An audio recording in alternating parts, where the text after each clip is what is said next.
Today is going to be all hands on deck. I've been conditioning 6 sets of bettas to spawn tonight. I choose to spawn my bettas at night or in a darker place because I don't want the male to always see the female and constantly harass her. On a side note, I'm not here to preach that this is the only way to breed bettas. This is just a suggestion. Living here in California in this dry heat and unstable weather, there are many ways to spawn bettas. For example, in my last YouTube shorts, if you haven't seen it, click up here. I told you guys that I had an accidental or unplanned spawn. Those bettas were barely over 2 months old and technically not supposed to be able to spawn, but yet they spawned successfully. In addition, the water was very clear. No tannins, no almond leaves. As a matter of fact, I think the pH was a little bit on the high side and they spawned. So why am I telling you guys this? Well, truth is, there's no right or wrong to spawning bettas. Enough said. Let's go get dirty. Alrighty guys and gals, welcome to my humble betta farm. From here on out, I'll just voice over what I'm doing to save time. Here's the tub with all my breeder females. It's been almost a week now that I've been feeding these females live California blackworms to help them prepare for the spawn. The males, however, have already been placed in their spawning tanks. The first set are both multicolored bettas, with the male on the left and female on the right. I'm now releasing the female into the tank as far as I can away from the male.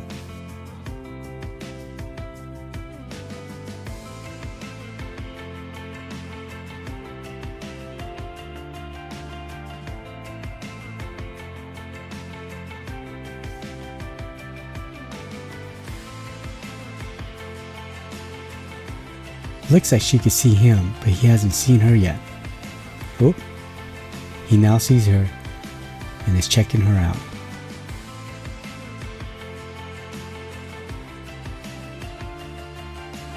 I think he's realized that she's a fish.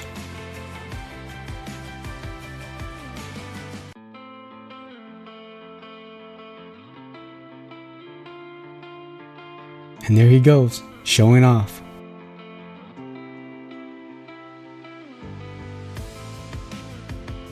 Let's move on to tank number 2.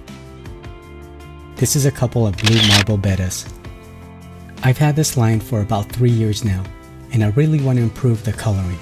This female was actually selected by you guys in one of my YouTube Shorts survey. It's been almost 3 weeks now, and she's become very mature and pregnant. He's being too aggressive, so I'm going to use this open cup to protect her. It's important to keep the bottom of the cup open so that the water in the tank can flow into the cup, because the male will release a hormone into the water that will encourage the female to ovulate and want to spawn. As soon as he starts to build his nest, you're welcome to remove the cup and allow the female to roam around. Alright, on to tub number 3 are also 2 blue marble bettas, again working on the coloring. On to set number 4 is a black blue marble male and a multicolored female betta.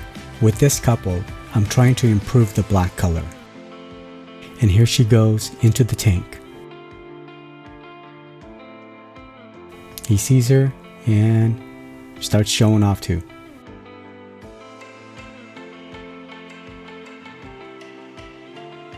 In tank number 5, we have 2 white with light blue trims, male on top and female on the bottom. And in goes the female.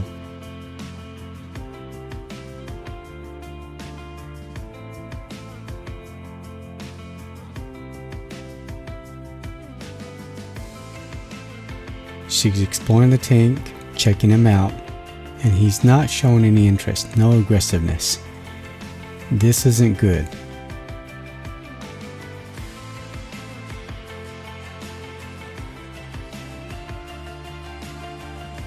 It looks like he's scared and now looking for a place to hide.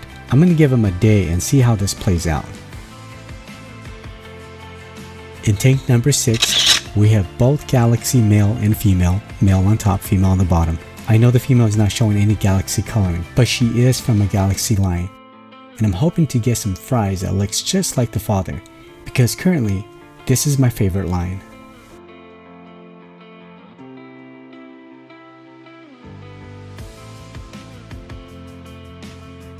Onto breeding tank number 7. We have a beautiful male kwai and a giant kwai female. If you're not familiar with giants, giant bettas is actually a different species. The intention here is to spawn some larger, colorful kwai bettas. There's just something about giant bettas that they just don't hold a lot of nice coloring.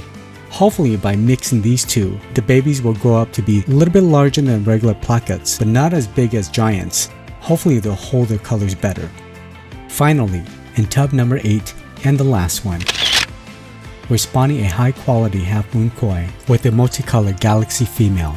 The goal is to create a half moon placket, or also known as HMPK. Generally, the finnage follows the females, which means that if the female has short fins, most of the babies will turn out with short fins. And likewise, if she has long fins, most of the babies will have long fins. This is a test spawn, so we'll see how it goes. Don't forget to cover your tanks so the bettas don't jump out and so they can have their own privacy. I also like to spawn my bettas at night so that the male doesn't always see the female and constantly harass her. They leave them alone and check on them in the morning.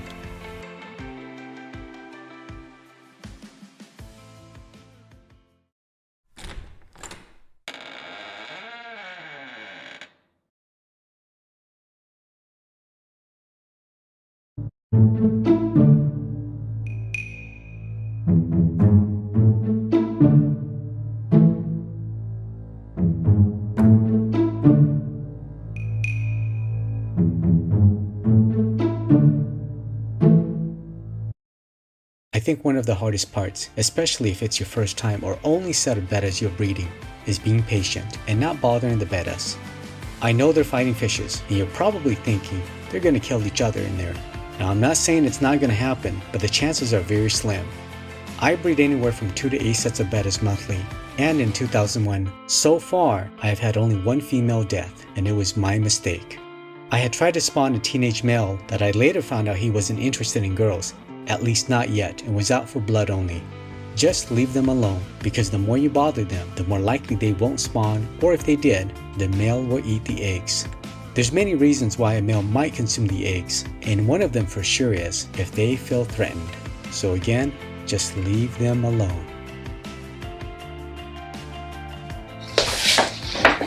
Whew.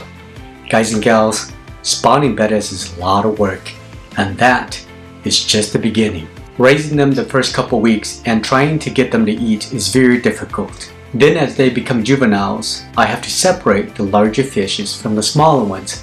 Otherwise, the larger ones will consume these small ones. Then as they become adults, we'll have to separate them. Otherwise they'll fight and damage their fins. Each phase is its own different animal. Oftentimes, family and friends stop by and see my setup, and they'll ask me, why would I go through all this just for such little money? Truth is, they're right. There's not a lot of money to be made in this hobby, but it's my passion. It's what I like to do. I want to take a moment to thank all of you for watching my videos. My intention is to show all of you the good and the bad side of breeding bettas, and not just the good. And I hope that it's encouraged you to breed bettas as well. And don't be discouraged. Things will happen. Fishes may die, but time after time you'll learn and you'll grow, and I hope these videos will help you out as well. So thank all of you, and it's late at night. Have a good night, guys.